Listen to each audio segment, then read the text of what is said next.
বরগুনার পাথরঘাটায় খাদ্য গুদামের ভারপ্রাপ্ত কর্মকর্তার বিরুদ্ধে সামাজিক যোগাযোগ মাধ্যমে অপপ্রচারের প্রতিবাদে সংবাদ সম্মেলন করেছেন অঞ্জন কুমার ডাকুয়া। শনিবার 11টায় নিজ কার্যালয়ে আয়োজিত সংবাদ সম্মেলনে তিনি বলেন, একটি স্বার্থান্বেষী মহল খাদ্য গুদাম থেকে অনৈতিক সুবিধা নিতে না পেরে তার বিরুদ্ধে উদ্দেশ্য প্রণোদিতভাবে মিথ্যা তথ্য ছড়াচ্ছে।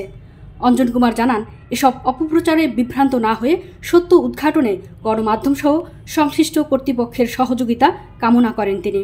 এ বিষয়ে তদন্ত সাপেক্ষে প্রয়োজনীয় ব্যবস্থা নেওয়ার দাবি জানান অঞ্জন কুমার ডাকুয়া। প্রচার করতেছে যা আমার বিরুদ্ধে উদ্দেশ্যমূলক এবং ষড়যন্ত্রমূলকভাবে করতেছে।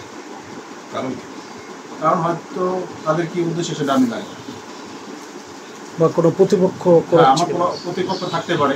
বরগুনা প্রতিনিধি 71 টিভি জনাব ইমরান হোসেন টিপু উনি আসছে দুপুরের সময়, আসার পর আমি তার সাথে হ্যান্ডশেক করছি।